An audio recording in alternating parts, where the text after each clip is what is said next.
first is Timur Evseev. from Evseev. Evseev. Timur Evseev. Evseev. Evseev, даже так. Evseev. Timur Evseev. Thomas, he will play Glier romance. And Yana Reznyk will help him do it.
Yesterday we worked on each one of the, which also applies to you, the bow arm. But also before we do that today, let's take a look at your left hand. Vibrato is not really your friend, is it? Yeah. Vibrato has many different ways of employing it on the violin.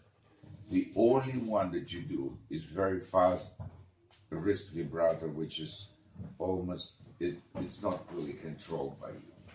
Because vibrato sometimes could be by phalange of the finger, the hand, elbow, and the combination of the three. So clearly here, this very, very fast and not really controlled vibrato does not really do the character any favors. Yeah, it should be a broad, big line. You know, Glier, he wrote ballets and big things. You know, he was a great orchestrator. The most famous one, the Red Poppy, Krasny Mak. Балет Gliera, Krasny Mak был известен в России. Yeah? Yeah. So anyway, there's definitely long phrases, you know, very involved piano part. And at some point we were just looking at you, but we could not hear anything. But but that's the way it's written, because all the stuff is going on in the piano. So you need to be. So that is something you have to start working on with your teacher and see how, because it comes from a stiff elbow that you're afraid to start moving because you think it's going to affect your intonation, or, you know, because that should be a very natural and secure motion, whether it's this or that or the elbow vibrato. It should not disturb one's intonation. There are a number of violinists that I know when they vibrate excessively, it bothers the pitch. That's not good either. But this is the other extreme, is just so close to the bone, so to speak. So it's like a little mosquito there. But this is not the character that it should be. Yeah. The other thing, of course, just like yesterday, your bow arm, yeah? You go like this, you have no connection with your body. Your body should be firmly planted. Your beautiful concert shoes at 11 in the morning. That's very grand. I mean, you look great. So, but you don't look comfortable playing because you go like that immediately. You have to connect with earth, with where you sit. Yeah, and your bow arm. You see, you just, even listening to me, you were like this. No. Relax.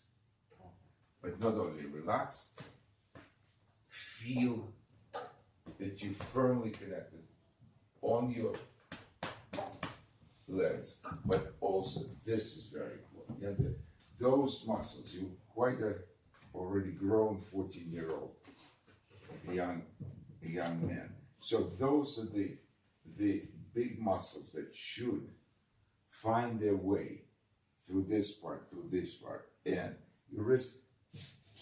That's, you know, the bow is a very powerful instrument, and most violinists don't really know how to handle this instrument. It's just as important as for a fencer, you know, it's sword. Yeah, because I could go as close as this. I will never touch any detail because I know exactly where the bow ends. I know the weight.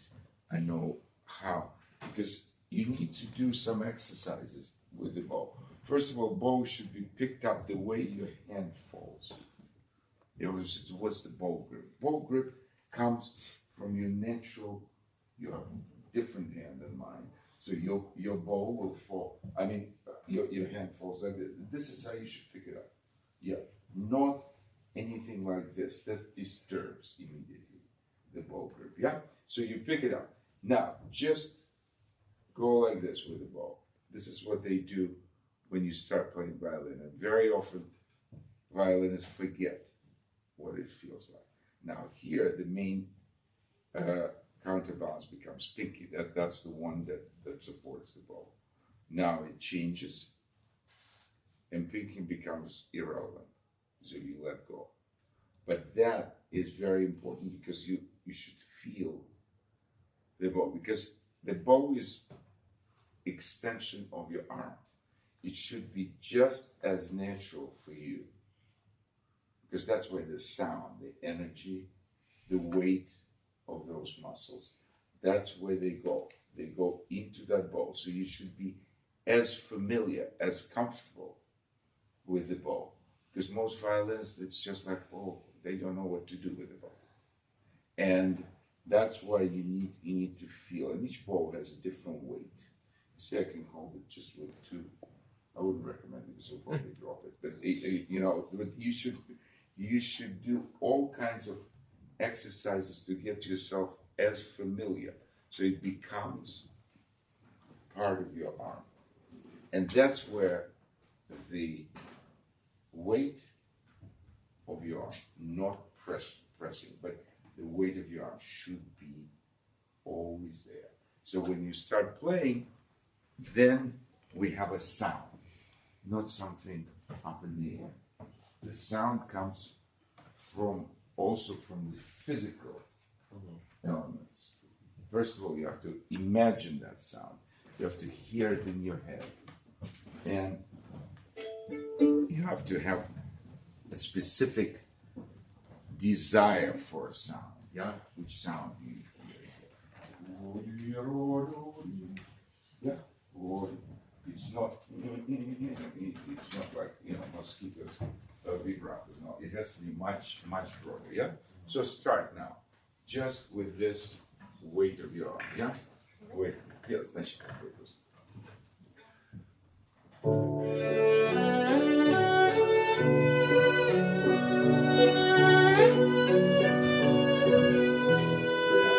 already much bigger sound than you started at the beginning, right? Yeah, but still left hand, of course, that's going to take a while, yeah?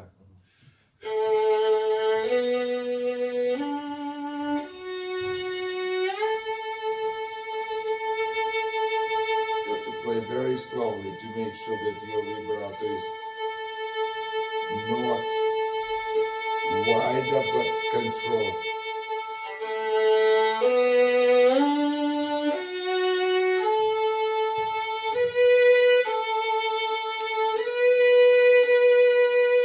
Get comfortable with it.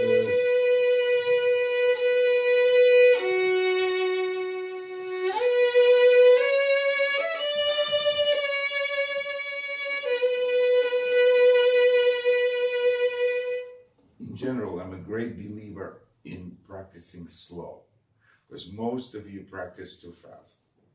In tempo, you don't notice 90% of what's going on wrong. Because when you take it apart at a slow motion, then you have a much better chance to hear what kind of sound you produce and what kind of sound you need to produce. Otherwise, you always half blind somewhere in a blind alley. No, open it up and look at it. Yeah, take it apart and see what it's made of, and see how it feels, how your shoulder feels, how your left hand. How the first note, the connection, weight of the arm, no pressure here, none, just the way it is.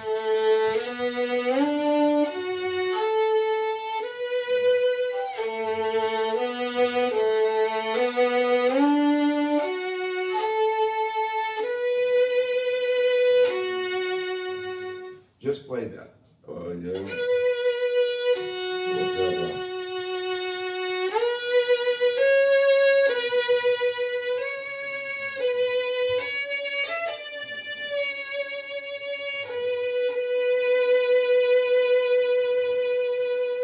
Find that sound. Yeah, play in that tempo, not any faster. Listen to yourself. Mm-hmm.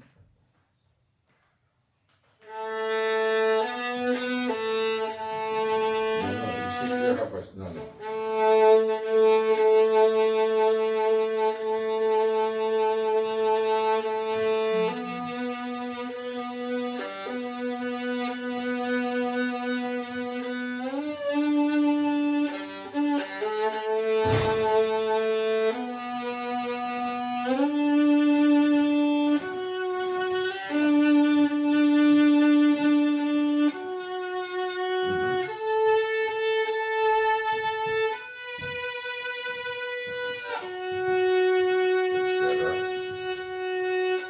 see how much bigger and freer you sound once you let go. Don't tense up. There's nothing to get tense about. We're playing slow. There's no pressure on anywhere. Just relax. It has to be just relaxed and very soft arm, not like this. Yeah.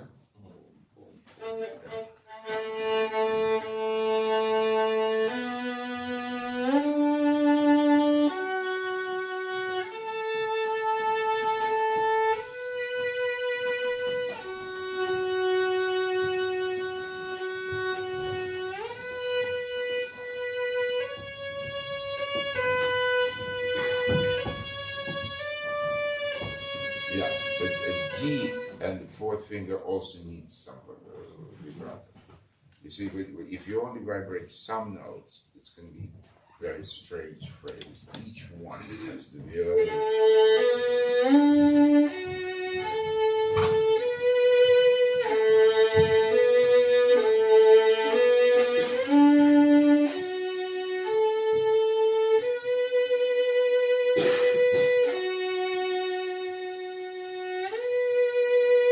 Even the one I just shift on.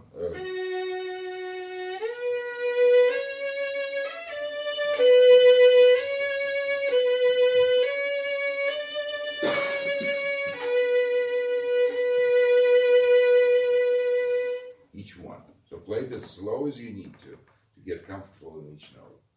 Yeah. Good.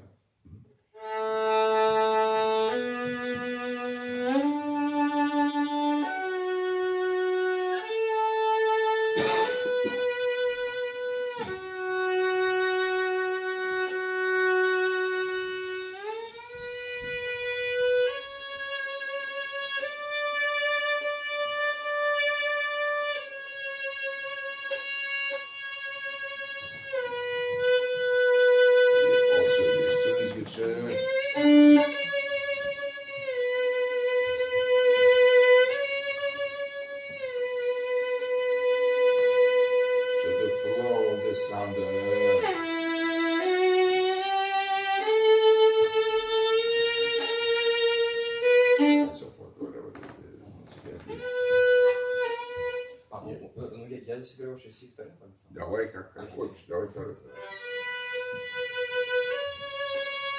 Ну тогда у меня там четвертый. Ну вот этот четвертый должен быть твоим другом, а не врагом.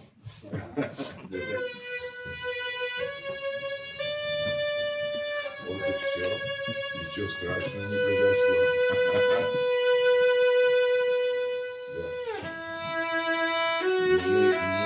Не вибрируй быстро.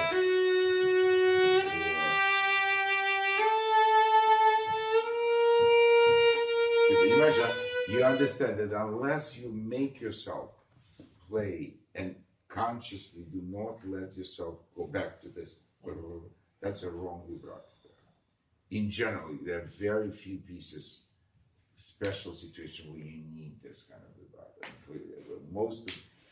The main thing is to get rid of it, is to put it aside, to develop different kind of vibrato, which is appropriate for this piece.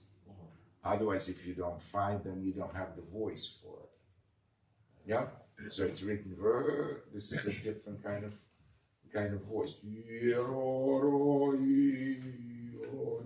There's no other kind of vibrato you can use. So you need to develop that. That's a different kind of sound. So you need to take it apart and practice slow until it becomes a habit.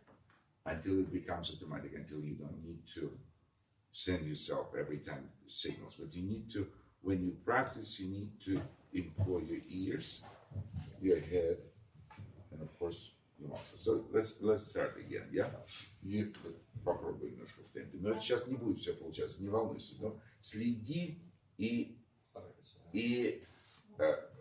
замечай, где ты опять попал в свою старую вибрацию, и где новая должна быть. Старайся себя вырвать. Сейчас еще не все получится, ну давай потихонечку.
so-called passage. You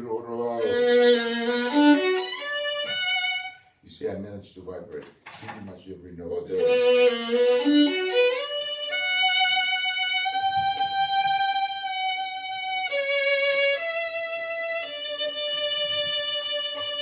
Because my hand is programmed in this particular piece for a particular kind of vibrato, which applies to every note, not just the longer ones. Yeah?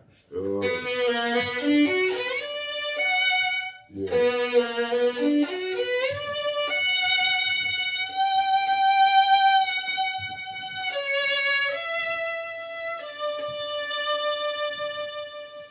And you can do it too. It's just a question of reprogramming your brain, listening with your ears, and responding with your. Then your hand will respond. Yep.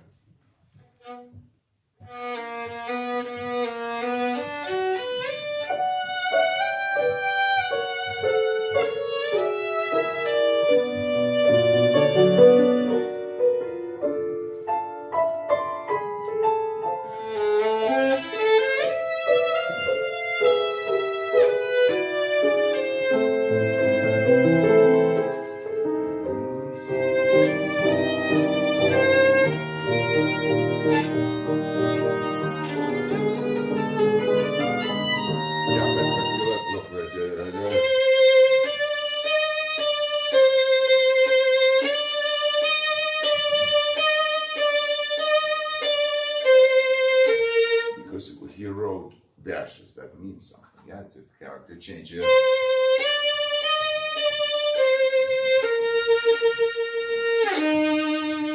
So sound becomes darker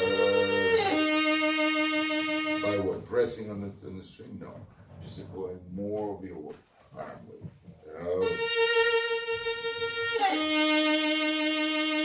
And the main thing is the sound changes inside of you.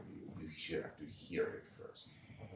Because whatever comes, you said there are two ways of producing this sound. There's reactionary way, which means you react to whatever comes out.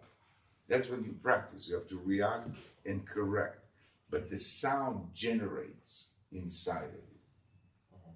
You have to hear that sound, which is depending on the music you play, yeah? But you have to hear that sound. All of a sudden I hear, and therefore immediately my apparatus reacts to it, yeah? Whatever I do, I don't even want to analyze because I might lose it next time. And sometimes it's better not to know what you do. But in any case, I generate it from, depending on the piano part, which is chords, harmonies, bass.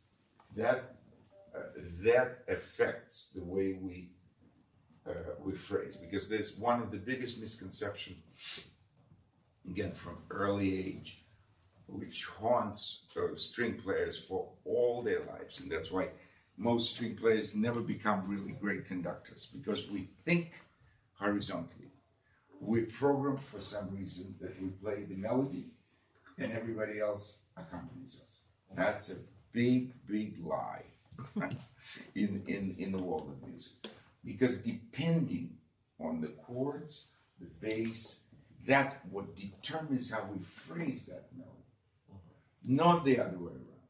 But of course, as little kids, you start, playing melodies, and then you think the rest of the world just there to accompany you. That's a big misconception, and that's why most famous violinists, some of my colleagues, some of my friends, throughout their whole life, they cannot change that. They think horizontally. They do not hear the vertical. So it's a major problem. So the earlier you become aware of it, then your playing becomes full of colors. Otherwise, you just play the melody and you're unaware. You rob yourself of the most interesting things in the world, which is right there. It's an orchestra there, right there.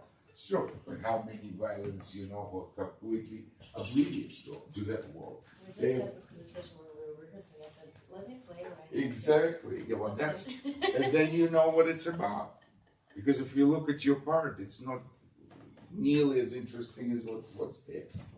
So it's an important lesson for all of you, whether it's Glier, romance, any piece of music, because that is one big overriding problem of famous violinists who are great virtuosos, but they still play very horizontally because they never changed. They never became aware that there's somebody else involved. Like 16 lines in the score. But they're so sure that their line is most important, the rest doesn't matter. That's unfortunately how they're trained. And then they wonder why they can't become conductors. I could tell them. Very, very good. 3 minutes I'll explain to them. They'll be quite sharp. And try to deny it, but the proof is in the pudding. Okay, so let's hear the piano chords, because all of a sudden they change. You see? Why? Because the tonality changes. You see? That's what you should react to.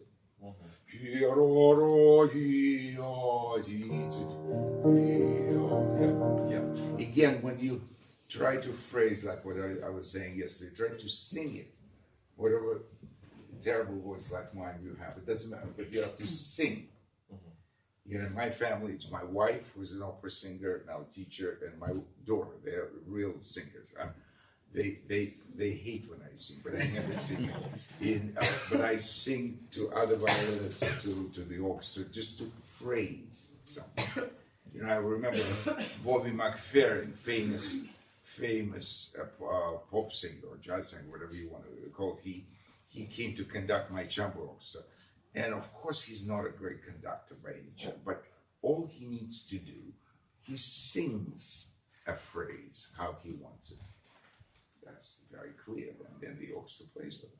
It doesn't matter whether he has a technique or not, but he sings the phrase and then it's also very clear. So the same thing, you have to sing it to yourself. Yeah, еще раз. Давай. Первый, да, 16.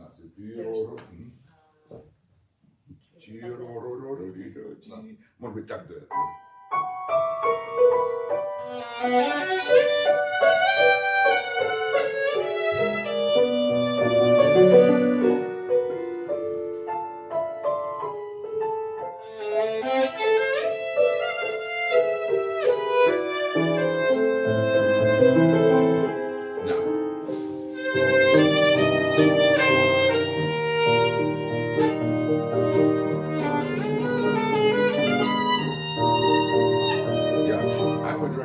Here to play in the third position, because then the B flat, because of the B flat, because you're going all these 5 notes going to the next bar, isn't it?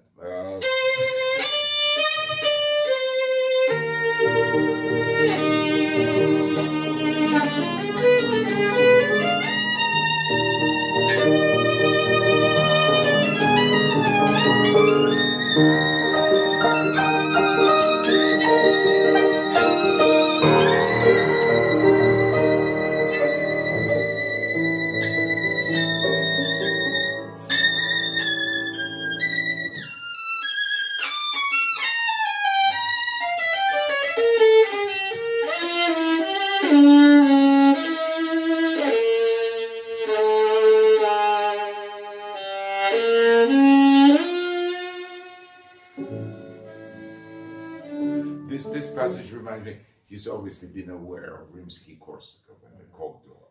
I used to play those Kogdor fantasy, but definitely that comes from the same place. So play.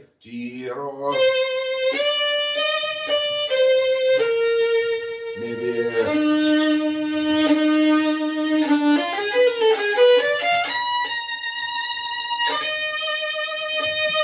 Yeah, you generate more sound. Yeah. Yeah. 1, 1.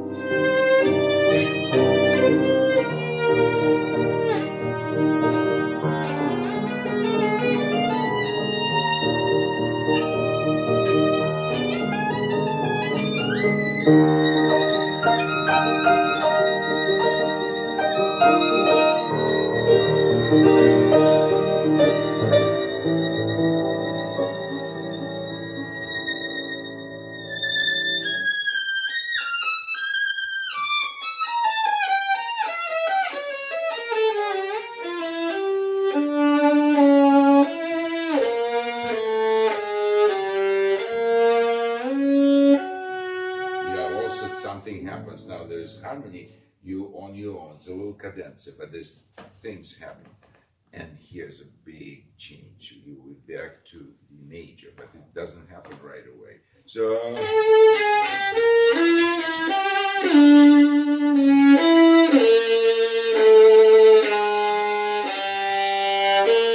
a surprise.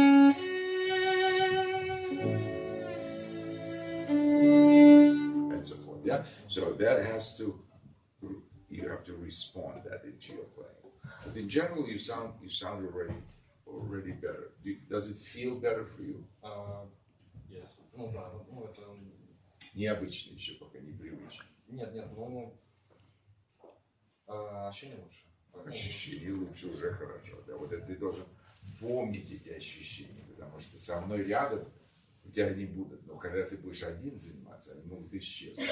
Чтобы они не исчезли, тебе нужно запомнить вот эти вот ощущения и плеча, да, вот чтобы у тебя кто-то здесь, я же не буду здесь стоять и держать, может папа попросить или мама, поначалу, но в общем лучше самому это чувствовать, да, это раз. Второе, левая рука, да, вот это вот. Потом еще есть много всего, и смена смычка, и точка. Но главное, чтобы ты вот чувствовал, что вот эти ощущения у тебя не исчезали. Понимаешь, да? Ну давай дальше. Да, сыграй каденцию, да? Сейчас я посмотрю, что у нас по времени дальше есть.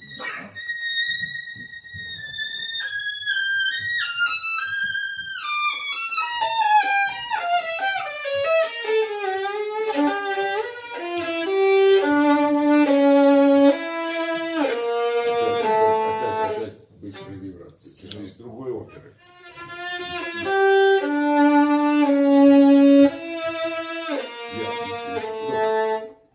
The thicker the string, the slower the vibrato should be, because it takes that kind of vibrato to get it moving, to get it vibrato.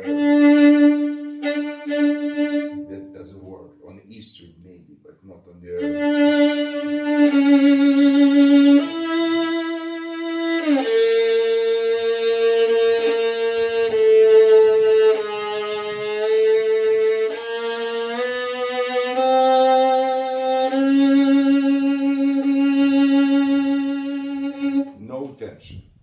but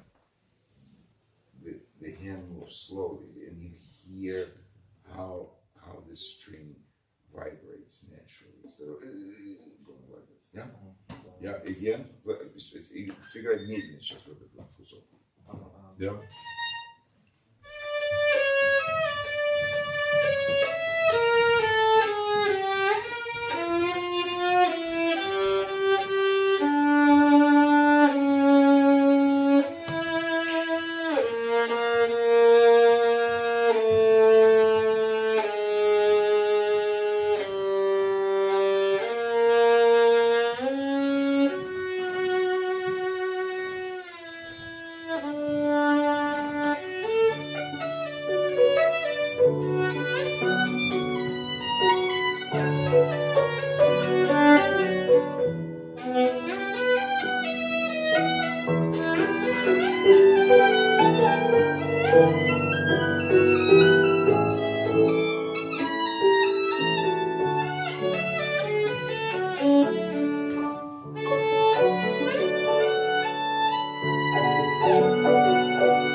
There's a lot involved piano part, so you cannot afford and the note died, which means that your melody died and your theme died.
So you need that vibrato that you use the whole time.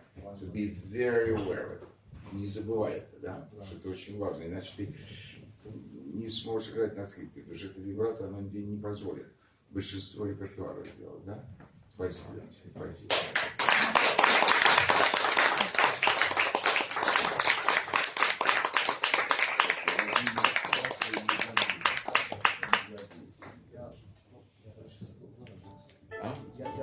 Давай, сделай, что хочешь. Нет, у нас такие работы не.